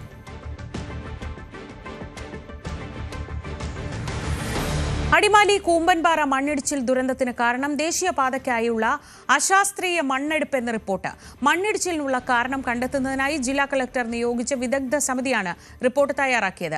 ദേവികുളം തഹസീൽദാരുടെ നേതൃത്വത്തിൽ റവന്യൂ ഉദ്യോഗസ്ഥരും മൈനിംഗ് ആൻഡ് ജിയോളജി, ദേശീയപാത വിഭാഗം, പൊതുമരാമത്ത് വകുപ്പ് ഉൾപ്പെടെയുള്ള വിദഗ്ധ സമിതിയാണ് സ്ഥലം സന്ദർശിച്ച് റിപ്പോർട്ട് തയ്യാറാക്കിയത്. കളക്ടർക്ക് ഈ റിപ്പോർട്ട് കൈമാറിയിട്ടുണ്ട്. VK സ്റ്റാലിൻ വിവരങ്ങളുമായി. സ്റ്റാലിൻ, ആദ്യഘട്ടത്തിൽ തന്നെ നാട്ടുകാരുൾപ്പെടെ ഇങ്ങനെ ഒരു സംശയം, ആരോപണങ്ങൾ ഉന്നയിച്ചിരുന്നു. ദേശീയപാതയ്ക്കായുള്ള മണ്ണെടുപ്പാണ് ഈ പ്രശ്നങ്ങൾക്ക് കാരണം, അവിടെ കൂടുതൽ പ്രതിസന്ധി ഉണ്ടാവാൻ സാധ്യതയുണ്ട് എന്നൊക്കെ. ഇപ്പോൾ അത് തെളിയിക്കുന്നതാണോ ഈ റിപ്പോർട്ട്? ശ്രീജ, തീർച്ചയായും അത്തരത്തിലൊരു റിപ്പോർട്ടാണ് ഇപ്പോൾ കളക്ടർക്ക് വിദഗ്ധ സമിതി സമർപ്പിച്ചിരിക്കുന്നത്. ഈ ആദ്യകാലം മുതൽ, പ്രത്യേകിച്ചും ദേശീയപാത 85-ന്റെ നടപടികളിൽ തുടങ്ങിയപ്പോൾ മുതൽ തന്നെ, ആദ്യകാലം മുതൽ തന്നെ, നവീകരണ പ്രവർത്തനങ്ങൾ തുടങ്ങിയ കാലം മുതൽ തന്നെ നാട്ടുകാരെ, പൊതുപ്രവർത്തകരെല്ലാവരും ഇക്കാര്യങ്ങൾ, ഈ ആശങ്ക അറിയിച്ചിരുന്നു. മണ്ണെടുപ്പ് വളരെ അശാസ്ത്രീയമായ രീതിയിലാണ്, അത് നാളുകളിലെ ഭാവിയിൽ വലിയ ദുരന്തങ്ങൾക്ക് ഇടയാക്കും എന്നുള്ള സൂചന അന്നത്തെ പൊതുപ്രവർത്തകരും പ്രത്യേകിച്ച് അടിമാലി ഗ്രാമപഞ്ചായത്തിലെ ജനപ്രതിനിധികൾ ഉൾപ്പെടെയുള്ള ആൾക്കാരെല്ലാവരും ഈ കാര്യങ്ങൾ സൂചിപ്പിച്ചിരുന്നു. എന്നാൽ അതൊന്നും മുഖവിലക്കെടുത്തില്ല. അങ്ങനെയാണ് കഴിഞ്ഞ 25-ാം തീയതി രാത്രിയിൽ മണ്ണിടിച്ചിലുണ്ടാകുന്നതും അടിമാലി കൂമ്പമ്പാറയ്ക്ക് സമീപം 8 ലക്ഷം വീട് കോളനിയിലെ മണ്ണിടിച്ചിലുണ്ടാകുന്നതും ഒരു കുടുംബത്തിലെ ഒരാൾ, ബിജു എന്ന് പറയുന്ന ഒരാൾ മരണപ്പെടുകയും ചെയ്ത സാഹചര്യം ഉണ്ടായത്. മാത്രമല്ല 9ഓളം വീടുകൾ അന്ന് പൂർണ്ണമായി തകരുകയും ചെയ്തിരുന്നു. ബാക്കിയുള്ള ആളുകളെ അന്ന് ക്യാമ്പിലേക്ക് മാറ്റിവെക്കുകയാണ് ഉണ്ടായത്. എന്തായാലും ഇത് അതിനുശേഷം പിറ്റേന്ന് തന്നെ കളക്ടർ ഒരു സമിതിയെ രൂപീകരിക്കുകയും ദേവികുളം തഹസിൽദാരുടെ നേതൃത്വത്തിലുള്ള ഒരു സംഘം, മൈനിങ് ആൻഡ് ജിയോളജി, പൊതുമരാമത്ത് വിഭാഗം, അതുപോലെ തന്നെ റവന്യൂ ഉദ്യോഗസ്ഥര്, പിന്നെ ദേശീയപാത വിഭാഗം ഉൾപ്പെടെയുള്ള ഒരു വലിയ സംഘത്തെ ഇതിനു വേണ്ടിയിട്ട് പഠിച്ച് റിപ്പോർട്ട് തയ്യാറാക്കുന്നതിനായി നിയോഗിച്ചിരുന്നു. അവരുടെ പ്രാഥമിക റിപ്പോർട്ടാണ് ഇപ്പോൾ പുറത്തു വന്നിരിക്കുന്നത്. എന്തായാലും 4 ദിവസത്തിനുള്ളിൽ റിപ്പോർട്ട് നൽകണം എന്നായിരുന്നു കളക്ടർ അന്ന് നിർദ്ദേശിച്ചിരുന്നതെങ്കിലും അത് കഴിഞ്ഞുപോയി. ഏതാണ്ട് ഒരാഴ്ചയ്ക്ക് ശേഷമാണ് ഇപ്പോൾ പ്രാഥമിക റിപ്പോർട്ട് പുറത്തു വന്നത്. അതിൽ പറഞ്ഞിരിക്കുന്നതും ദേശീയപാതയുടെ നിർമ്മാണത്തിലെ പ്രത്യേകിച്ചും മണ്ണെടുപ്പിലെ അശാസ്ത്രീയത കൊണ്ടാണ് പ്രദേശത്തിന്റെ ഭൂപ്രകൃതിയുടെ സ്വഭാവം മനസ്സിലാക്കാതെയും അതുപോലെ തന്നെ മണ്ണിന്റെ ഘടനയെക്കുറിച്ച് ചിന്തിക്കാതെയും ഒക്കെയുള്ള ഒരു മണ്ണെടുപ്പ് നടന്നതിന്റെ ഫലമായിട്ടാണ് ഇത്തരത്തിലൊരു വലിയ ദുരന്തത്തിന് ഇടയാക്കിയത് എന്നാണ് പ്രാഥമിക റിപ്പോർട്ടിൽ പറഞ്ഞിരിക്കുന്നത്. എന്തായാലും ദേശീയപാത വിഭാഗം തന്നെയാണ് ഇതിന്റെ പ്രധാന കുറ്റക്കാര് എന്ന നിലയ്ക്കാണ് റിപ്പോർട്ടുകൾ പുറത്തേക്ക് വരുന്നത്. പൂർണ്ണമായിട്ടുള്ള ഡീറ്റെയിൽ ആയിട്ടുള്ള റിപ്പോർട്ടുകൾ ഇനിയും വരാനിരിക്കുന്നതേ ഉള്ളൂ. ശ്രീജ. ശരി, സ്റ്റാലിനാണ് വിവരങ്ങൾ നൽകിയത് ഇടുക്കിയിൽ നിന്ന്. പാലക്കാട് ഒലവക്കോട് വൈദ്യുതി പോസ്റ്റിൽ കയറി യുവാവിന്റെ ആത്മഹത്യാ ഭീഷണി. ഇടുക്കി സ്വദേശിയായ 27-കാരനാണ് മണിക്കൂറുകളോളം പരിഭ്രാന്തി പരത്തിയത്. മണിക്കൂറുകൾ നീണ്ട പരിശ്രമത്തിനൊടുവിൽ നാട്ടുകാരും വ്യാപാരികളും ലോഡിംഗ് തൊഴിലാളികളും ചേർന്ന് യുവാവിനെ താഴെ ഇറക്കി. ഇന്നലെ രാത്രിയാണ് സംഭവം. കുടുംബ പ്രശ്നങ്ങൾ ആണ് കാരണമെന്ന് യുവാവ് പോലീസിന് മൊഴി നൽകി.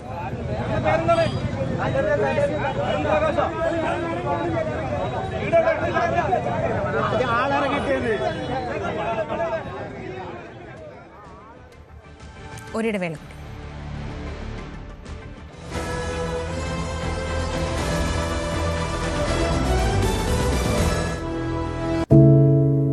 ഒരു മാധ്യമ പ്രവർത്തക എന്ന നിലയ്ക്ക് ഇപ്പോൾ ഏറ്റവും കൂടുതൽ കൈകാര്യം ചെയ്യേണ്ടി വരുന്നത് ലഹരിയുമായി ബന്ധപ്പെട്ട വാർത്തകളാണ്. കൊച്ചുകുട്ടികൾ മുതൽ യുവാടക്കം പാകിസ്ഥാന്റെ അതിർത്തികൾക്കടുത്ത് ഗുജറാത്ത് തീരത്തും പടിഞ്ഞാറൻ രാജസ്ഥാനിലും തൃശൂൽ എന്ന പേരിൽ അഭ്യാസം നടത്തി വരുന്നതിനിടയിലാണ് ചൈനീസ് അതിർത്തിയിലും കരുത്ത് തെളിയിക്കാൻ ഇന്ത്യ ഇറങ്ങുന്നത്. അഭിലാഷ് രാധാകൃഷ്ണൻ വിവരങ്ങളുമായി. അഭിലാഷ്, തന്ത്രപ്രധാനമായ മേഖലയിൽ സംയുക്ത സൈനിക അഭ്യാസം ഇന്ത്യയുടെ ശക്തി കാണിക്കുന്നതിന് പിന്നിൽ മറ്റ് ലക്ഷ്യങ്ങൾ ഉണ്ടാവും, സ്വാഭാവികമാണ്. എന്തൊക്കെയാണ് ആ ലക്ഷ്യങ്ങൾ? ശ്രീജ, നമുക്കറിയാം ഈ ഓപ്പറേഷൻ സിന്ദൂർ കഴിഞ്ഞതിന് ശേഷം തന്നെ നമ്മുടെ സൈനിക നേതൃത്വം പറഞ്ഞിരുന്ന ഒരു പ്രധാനപ്പെട്ട കാര്യമുണ്ട്. ലോകത്തിൻ്റെ യുദ്ധതന്ത്രങ്ങൾ മാറുന്നു, യുദ്ധരീതികൾ മാറുന്നു, അതിനനുസരിച്ച് നമ്മുടെ രീതികളും മാറേണ്ടതുണ്ട്, നമ്മുടെ തന്ത്രങ്ങളും മാറ്റേണ്ടതുണ്ട്. അത് പറഞ്ഞ മാസങ്ങൾക്ക് ഇപ്പുറമാണ് ഇപ്പോൾ വലിയ രീതിയിലൊരു സൈനിക അഭ്യാസത്തിന് ഇന്ത്യ ഒരുങ്ങുന്നത്. അതും തന്ത്രപ്രധാനമായ മേഖലയായിട്ടുള്ള ചൈനയ്ക്ക് തൊട്ടടുത്ത് കിടക്കുന്ന അരുണാചലിലെ മെച്ചൂക്ക എന്ന് പറയുന്ന സ്ഥലത്താണ് ഇത്തരത്തിൽ ഇന്ത്യയുടെ സ്പെഷ്യൽ ഫോഴ്സും അൺമാൻഡ് പ്ലാറ്റ്ഫോംസും പ്രിസിഷൻ സിസ്റ്റംസും അടങ്ങുന്ന പ്രധാനപ്പെട്ട എല്ലാ സാങ്കേതിക വിദ്യകളും ഉപയോഗിച്ചുള്ള സൈനിക അഭ്യാസം നടത്തുന്നതിൽ Indian air force, Indian navy and Indian army, ഈ 3 സേനകളും സംയുക്തമായി ചേർന്നുകൊണ്ട് നടത്തുന്ന 5 ദിവസം നീളുന്ന ശക്തമായ സൈനിക അഭ്യാസമാണ് മെച്ചൂക്കയിൽ നടക്കുന്നത്. അരുണാചൽ പ്രദേശിലെ മെച്ചൂക്കയിൽ നടക്കുന്നത്. ചൈനീസ് അതിർത്തിയുമായി വെറും 30 കിലോമീറ്റർ അകലെ മാത്രമാണ് ഈ മെച്ചൂക്കയ്ക്ക് ഉള്ളതെന്നുള്ളതാണ് ഏറ്റവും പ്രധാനപ്പെട്ട കാര്യം. ഈ മേഖല തിരഞ്ഞെടുക്കാനുള്ള പ്രധാനപ്പെട്ട മറ്റൊരു കാര്യമെന്ന് പറയുന്നത് ഈ ഒരു പ്രധാനപ്പെട്ട ഒരു പ്രതലമാണ്. അവിടെ മഞ്ഞുണ്ട്, അതുപോലെ മലനിരകളുണ്ട്, അല്പം ടഫായിട്ടുള്ള പ്രതലമാണ് ഈ അരുണാചൽ പ്രദേശ് എന്ന് പറയുന്നത്. ആ മേഖലയിൽ ഇത്തരത്തിലൊരു അഭ്യാസം നടത്തുന്നത് വഴി ഇന്ത്യയുടെ ഏറ്റവും, അതായത് ഈ മലനിരകളിൽ ഈ ഒരു സൈബർ നെറ്റ്വർക്ക്, അതിൻ്റെ പ്രവർത്തനങ്ങൾ ഏത് തരത്തിൽ നമുക്ക് മുന്നോട്ട് കൊണ്ടുപോകാൻ കഴിയും എന്നുള്ള തരത്തിലുള്ള പരീക്ഷണങ്ങളടക്കം ഈ ഒരു പൂർവ്വ പ്രജൻ പ്രഹർ എന്ന് പറയുന്ന ഈ അഭ്യാസ പ്രകടനത്തിലുണ്ടാകും. അതുപോലെ തന്നെ ഇന്ത്യയുടെ സ്പെഷ്യൽ ഫോഴ്സസ് എല്ലാം ഈ അഭ്യാസ പ്രകടനത്തിൽ അണിനിരക്കും. മാത്രമല്ല ഇന്ത്യൻ നേവി കടലിൽ നിന്നുകൊണ്ട് എത്തരത്തിൽ മലനിരകളിലേക്കുള്ള ആക്രമണങ്ങൾ, മലനിരകൾ വഴി ഇന്ത്യയിലേക്ക് വരുന്ന ആക്രമണങ്ങളെ ഏത് തരത്തിൽ ചെറുക്കാൻ കഴിയുമെന്നുള്ള രീതിയിൽ കടലിൽ നിന്നടക്കം അവിടേക്ക് ആക്രമണം നടത്താൻ ഏത് തരത്തിൽ നമുക്ക് കഴിയുമെന്നുള്ള കാര്യങ്ങളടക്കം ഈ ഒരു പൂർവ്വ പ്രചണ്ഡ് പ്രഹറിൽ ഇന്ത്യൻ സേന പരീക്ഷിക്കും. Indian army, Indian navy, Indian air force എന്നതിലുപരി BSF അടക്കം ഈ ഒരു പൂർവ്വ പ്രചണ്ഡ് പ്രഹറിൽ പങ്കെടുക്കുമെന്നുള്ളതാണ് നമുക്ക് വിവരം. നവംബർ 11 മുതൽ നവംബർ 15 വരെ 5 ദിവസം നീളുന്ന ഈ അഭ്യാസ പ്രകടനം ഇന്ത്യയെ സംബന്ധിച്ച്, ഇന്ത്യയുടെ സൈനിക രംഗത്തെ സംബന്ധിച്ച് ഏറ്റവും പ്രധാനപ്പെട്ട ഒരു ഘടകമാണ്. കാരണം നമുക്കറിയാം ഇന്ന് സൈബർ വാർഫെയർ ഒക്കെ നടക്കുന്ന ഒരു കാലമാണ്. പണ്ട് യുദ്ധക്കോപ്പുകളും സൈനികരും നേരിട്ടിറങ്ങി ആക്രമിക്കുന്നതാണെങ്കിൽ ഇന്ന് അതിനും അപ്പുറം ആർട്ടിഫിഷ്യൽ ഇൻ്റലിജൻസും സൈബർ വാർഫെയറും ഒക്കെ ഹാക്കിംഗ് അടക്കമുള്ള കാര്യങ്ങളാണ് നടക്കുന്നത്. ഇതെല്ലാം ഇന്ത്യയും വികസിപ്പിച്ച്, ഇന്ത്യ തദ്ദേശീയമായി വികസിച്ചു കൊണ്ടുവരുന്ന ആത്മനിർഭർ ഭാരത്, ഇന്ത്യ തദ്ദേശീയമായി വികസിച്ചു കൊണ്ടുവരുന്ന ആയുധങ്ങളും പടക്കോപ്പുകളും ഒക്കെ ഈ ഒരു പൂർവ്വ പ്രചണ്ഡ് പ്രഹറിൽ പരീക്ഷിക്കും. അങ്ങനെ ഇന്ത്യയുടെ കരുത്ത് നമ്മളും അതുപോലെ തൊട്ടടുത്ത് കിടക്കുന്ന ചൈനയും തിരിച്ചറിയുമെന്നുള്ളതാണ് ഏറ്റവും പ്രധാനപ്പെട്ട വിവരം. മറ്റൊന്ന്, ഒക്ടോബർ 30 മുതൽ നവംബർ 10 വരെ പാകിസ്ഥാൻ്റെ അതിർത്തിയായിട്ടുള്ള ഗുജറാത്ത് തീരത്തും അതുപോലെ പടിഞ്ഞാറൻ രാജസ്ഥാനിലും തൃശൂൽ എന്ന പേരിൽ Indian army, Indian navy, Indian air force 3 പേരും സംയുക്തമായി ചേർന്നുള്ളൊരു സൈനിക അഭ്യാസം നടത്തിവരികയാണ്. പ്രധാനപ്പെട്ട കാര്യം, ഇന്ത്യയും പാകിസ്ഥാനുമായി തർക്കത്തിൽ കിടക്കുന്ന സർക്രീക്ക് നദിയിലും ഇന്ത്യയുടെ അഭ്യാസം തുടരുമെന്നുള്ളതാണ് ഏറ്റവും പ്രധാനപ്പെട്ട കാര്യം. ഈ ഒരു തൃശൂൽ നടക്കുന്ന ഒരു സാഹചര്യത്തിൽ പാകിസ്ഥാൻ നേവിയുടെ കനത്ത നിരീക്ഷണങ്ങളും ഈ മേഖലയിൽ ഉണ്ട് എന്നുള്ളതാണ് ഏറ്റവും പ്രധാനപ്പെട്ട മറ്റൊരു വിവരം. അതായത് ഇന്ത്യയുടെ ഏറ്റവും തൊട്ടടുത്ത് കിടക്കുന്ന ശക്തരായിട്ടുള്ള 2 രാജ്യങ്ങളാണ് പാകിസ്ഥാനും ചൈനയും. ആ പാകിസ്ഥാനടുത്തും ചൈനയ്ക്കടുത്തും ഇന്ത്യ സായുധ അഭ്യാസങ്ങൾ നടത്തുന്നു എന്നുള്ളതാണ് ഏറ്റവും പ്രധാനപ്പെട്ട വിവരം. ഇന്ത്യയുടെ ഇതൊരു സന്ദേശം കൂടിയാണ് നൽകുന്നത്. ഏത് സമയത്തും ഏത് രീതിയിലും എങ്ങനെ വേണമെങ്കിലും ഒരു ആക്രമണം ഉണ്ടായാലും അതിനെയെല്ലാം തടുക്കാനും അതിനെ പ്രതിരോധിക്കാനും ശക്തിയുള്ള ഒരു ഫോഴ്സാണ് നമ്മുടേതെന്നും നമ്മുടെ ഓരോ ദിവസവും പുതുക്കി കൊണ്ടുവരുന്ന രീതിയിലുള്ള ഒരു രീതിയാണ് ഇന്ത്യൻ സേനകൾ മുന്നോട്ട് വയ്ക്കുന്നതെന്നും ഉള്ള ശക്തമായ സന്ദേശം കൂടി നമ്മുടെ തൊട്ടടുത്ത് കിടക്കുന്ന രാജ്യങ്ങൾക്ക് കൂടി നൽകുന്ന രീതിയിലാണ് ഈ അഭ്യാസ പ്രകടനങ്ങൾ മുന്നോട്ട് വയ്ക്കുന്നത്. എന്തായാലും തൃശൂൽ പുരോഗമിച്ചുകൊണ്ടിരിക്കുകയാണ്. നവംബർ 11 മുതൽ 15 വരെ പൂർവ്വ പ്രചണ്ഡ് പ്രഹർ ഇന്ത്യ നടത്തും. ശരി, അഭിലാഷ് രാധാകൃഷ്ണനാണ് വിവരങ്ങൾ നൽകിയത്. ലോകത്തിന് മുന്നിലേക്ക് തന്നെ ഇന്ത്യ എത്രത്തോളം സജ്ജമാണ് സൈനിക രംഗത്ത് എന്ന് കാണിക്കുന്ന തരത്തിലായിരിക്കും പൂർവ്വ പ്രചണ്ഡ് പ്രഹർ അരുണാചൽ അതിർത്തിയിൽ, ചൈനയുമായി അതിർത്തി പങ്കിടുന്ന അരുണാചലിൽ വെച്ച് നടക്കുക. ബീഹാർ നാളെ വിധി എഴുതാൻ പോവുകയാണ്. 121 മണ്ഡലങ്ങളിലാണ് ആദ്യഘട്ടത്തിൽ വിധിയെഴുത്ത്. ഇന്ത്യ സഖ്യത്തിനും NDAയ്ക്കും ഒരുപോലെ നിർണായകമാണ് ആദ്യഘട്ടം. തൊഴിലില്ലായ്മ മുതൽ ജംഗൽ രാജ് വരെയുള്ള വിഷയങ്ങൾ പ്രചാരണത്തിൽ ചർച്ചയായി. ER രാഗേഷ് വിവരങ്ങളുമായി. രാഗേഷ്, എങ്ങനെയായിരിക്കും ബീഹാർ സഞ്ചരിക്കുക? എന്തായിരിക്കും ബീഹാറിന്റെ വിധിയെഴുത്ത് എന്നതിൽ ഏറ്റവും പ്രധാനം ഈ ഘട്ടം തന്നെയായിരിക്കും. പ്രധാനപ്പെട്ട നേതാക്കൾ മത്സരിക്കുന്ന ഘട്ടം എന്ന നിലയ്ക്ക് കൂടി എന്തൊക്കെയാണ് നാളത്തെ വോട്ടെടുപ്പിനെ കുറിച്ചുള്ള വിശദാംശങ്ങൾ? ശ്രീജിയ, വാശിയേറിയ പ്രചാരണത്തിനൊടുവിൽ ബീഹാർ നാളെ ആദ്യഘട്ടത്തിൽ വിധി എഴുതുകയാണ്. 121 മണ്ഡലങ്ങൾ, അതായത് പട്ന ഉൾപ്പെടെ 18 ജില്ലകളിൽ നിന്നായുള്ള 121 മണ്ഡലങ്ങളിൽ നാളെ വിധി എഴുതുകയാണ്. 2 സഖ്യത്തിനും അത് ഏറെ നിർണായകമാണ്. കാരണം കഴിഞ്ഞ തവണ ഇഞ്ചോടിഞ്ച് പോരാട്ടം ബീഹാറിൽ നടന്നതാണ്. കാരണം 15 സീറ്റുകളുടെ മാത്രം വ്യത്യാസത്തിൽ ഇന്ത്യ സഖ്യത്തിന് ഭരണം നഷ്ടപ്പെട്ടു. അപ്പോൾ NDAയ്ക്ക് അത്തരമൊരു മത്സരം കടുക്കാനുള്ള പ്രധാനപ്പെട്ട കാരണം ഒന്നാം ഘട്ടത്തിൽ, അതായത് നാളെ വോട്ടെടുപ്പിലേക്ക് പോകുന്ന മണ്ഡലങ്ങളിൽ ഇന്ത്യ സഖ്യം നടത്തിയ മുന്നേറ്റമാണ്. 61 സീറ്റുകളിൽ വിജയിക്കാൻ ഇന്ത്യ സഖ്യത്തിന് സാധിച്ചിരുന്നു. പക്ഷേ ഇത്തവണ രാഷ്ട്രീയ സാഹചര്യം വ്യത്യസ്തമാണ്. പ്രത്യേകിച്ച് LJP കഴിഞ്ഞ തവണ JDUവിനെതിരെ തെരഞ്ഞുപിടിച്ച് സ്ഥാനാർത്ഥി നിർത്തിയിരുന്നു. ഇന്ന് അങ്ങനെയല്ല. LJP NDAയിൽ തന്നെ തിരിച്ചെത്തിയിട്ടുണ്ട്. ചിരാഗ് പാസ്വാൻ മുന്നണിയുടെ ഒരു പ്രധാനപ്പെട്ട ഘടകമാണ്. പക്ഷേ ഭരണവിരുദ്ധ വികാരമടക്കമുള്ള വിഷയങ്ങൾ വലിയ തോതിൽ ചർച്ചയാക്കുന്നുണ്ട് ഇന്ത്യ സഖ്യം. പ്രത്യേകിച്ച് തൊഴിലെവിടെ എന്ന ചോദ്യമാണ് പ്രചാരണ യോഗങ്ങളിലൊക്കെ തന്നെ ഇന്ത്യ സഖ്യം ആവർത്തിച്ച് ചോദിച്ചത്. കൂടാതെ കുടിയേറ്റം വലിയൊരു ചർച്ചാ വിഷയമായിരുന്നു. മറുവശത്ത് നിതീഷ് കുമാറിനെ ആദ്യം BJP പ്രഖ്യാപിച്ചിരുന്നില്ല. പക്ഷേ നിതീഷിന് ഇപ്പോഴും ജനങ്ങൾക്കിടയിൽ വലിയ സ്വീകാര്യതയുണ്ട്. പ്രത്യേകിച്ച് സ്ത്രീ വോട്ടർമാർക്കിടയിൽ വലിയ സ്വീകാര്യതയുണ്ട്. സ്ത്രീ വോട്ടർമാർ തന്നെയാണ് ബീഹാർ ആര് ഭരിക്കുമെന്ന് നിശ്ചയിക്കാറുള്ളത്. അതുകൂടി കണക്കുകൂട്ടി മനസ്സിലാക്കിക്കൊണ്ട് തന്നെയാണ് ഏറ്റവും ഒടുവിൽ നിതീഷിനെ പ്രഖ്യാപിക്കാൻ BJP തയ്യാറായത്. ഏതായാലും നിതീഷിൽ കേന്ദ്രീകരിച്ചുകൊണ്ട് തന്നെയായിരുന്നു BJPയുടെ പ്രചാരണവും. ജംഗൽ രാജ് അടക്കമുള്ള വിഷയങ്ങൾ അവിടെ ചർച്ചയാക്കുകയും ചെയ്തിട്ടുണ്ട്. കാരണം നിതീഷിൻ്റെ കാലത്താണ് ബീഹാറിൽ ക്ഷേമ നടപടികൾക്ക് തുടക്കം കുറിച്ചത്. ലാലു വീണ്ടും മടങ്ങിയെത്തിയാൽ, RJD വീണ്ടും മടങ്ങിയെത്തിയാൽ അതായിരിക്കില്ല സാഹചര്യം. മറിച്ച് ജംഗൽ രാജ് കാലത്തേക്ക് ബീഹാർ മടങ്ങിപ്പോകുമെന്ന് നേതാക്കളൊക്കെ തന്നെ നരേന്ദ്രമോദിയും അമിത്ഷാ അടക്കമുള്ള നേതാക്കൾ ആവർത്തിക്കുന്നതും കണ്ടു. അങ്ങനെ ആരോപണ പ്രത്യാരോപണങ്ങൾ കൊണ്ട് നിറഞ്ഞതായിരുന്നു ബീഹാറിലെ ആദ്യഘട്ട പ്രചാരണം. നാളെ വോട്ടെടുപ്പിലേക്ക് പോകുമ്പോൾ പ്രധാനപ്പെട്ട നേതാക്കൾ മത്സരിക്കുന്നുണ്ട്. പ്രത്യേകിച്ച് 16 മന്ത്രിമാർ, 11 പേർ JDU-ൽ നിന്ന്, 5 പേർ RJD-യിൽ നിന്ന്, JDU-ൽ നിന്ന് നാളെ ജനവിധി തേടുകയാണ്. നേരത്തെ ഉപമുഖ്യമന്ത്രിയും ഇപ്പോൾ മുഖ്യമന്ത്രി സ്ഥാനാർത്ഥിയും നിലവിലെ പ്രതിപക്ഷ നേതാവുമൊക്കെയായ തേജസ്വി യാദവ് മത്സരിക്കുന്ന രാഘവ്പൂരിൽ നാളെയാണ് വോട്ടെടുപ്പ് നടക്കുന്നത്. അങ്ങനെ പ്രധാനപ്പെട്ട നേതാക്കൾ മത്സരിക്കുന്ന പ്രത്യേകത കൂടി ആദ്യഘട്ടത്തിനുണ്ട്. ശ്രീജ. ER രാഗേഷാണ് വിശദമായ വിവരങ്ങൾ നൽകിയത്. മലപ്പുറം നിലമ്പൂർ തേൾപ്പാറയിൽ കാട്ടാന ചെരിഞ്ഞ നിലയിൽ. കാട്ടാനകൾ തമ്മിലുള്ള ഏറ്റുമുട്ടലിലാണ് കൊമ്പൻ ചെരിഞ്ഞതെന്നാണ് വനം വകുപ്പിന്റെ പ്രാഥമിക നിഗമനം. CV അനുമോദ് വിവരങ്ങളുമായി. അനുമോദ്, എന്താണ് വിവരങ്ങൾ? ഇന്നലെ രാത്രിയാണ് ഈ കാട്ടാനയെ സ്വകാര്യ വ്യക്തിയുടെ പറമ്പിൽ ചെരിഞ്ഞ നിലയിൽ കണ്ടെത്തിയത്. 40 വയസ്സിന് താഴെയുള്ള കൊമ്പനാനയാണ് ഇത്. ഇതിന്റെ പരിശോധനകൾ ഇപ്പോൾ നടത്തുകയാണ്. കാട്ടിലെ ആനകൾ തമ്മിൽ ഏറ്റുമുട്ടിയതിനെ തുടർന്ന് കുത്തുകൊണ്ടാണ് ഈ ആന ചെരിഞ്ഞതെന്നാണ് വനംവകുപ്പിന്റെ പ്രാഥമിക നിഗമനം. ഈ ആനയുടെ കാലിന് പരിക്കുണ്ട്. ഈ ഏറ്റുമുട്ടലിലാകാൻ പരിക്കേറ്റത് എന്നാണ് വനംവകുപ്പ് കരുതുന്നത്. സൈലന്റ് വാലി മേഖലയോട് ചേർന്നുള്ള ജനവാസ മേഖലയാണ് ഈ ഒരു തേൾപ്പാറ TK നഗർ പൂന്തോട്ടം കടവ്.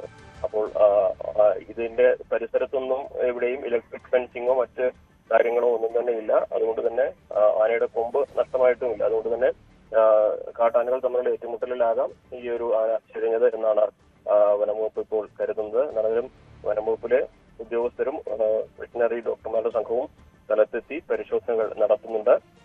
ഇതിനുശേഷമേ എന്തുകൊണ്ടാണ് ആന ചെരിഞ്ഞെന്ന കാര്യത്തിൽ കൃത്യമായ ഒരു വിവരം ലഭ്യമാവുകയുള്ളൂ. ശരി, CV അനുമോദാണ് വിവരങ്ങൾ നൽകിയത് മലപ്പുറത്ത്. 9 മണി വാർത്ത പൂർണ്ണമാവുകയാണ്. ഇനി ഈ വാർത്തയുടെ വിശദാംശങ്ങളിലേക്ക്, കൂടുതൽ വിശകലനങ്ങളിലേക്ക് കടക്കുന്ന സമയമാണ്. ന്യൂസ് 10-ൽ TG സജിത് ചേരും ഇടവേളയ്ക്ക് ശേഷം.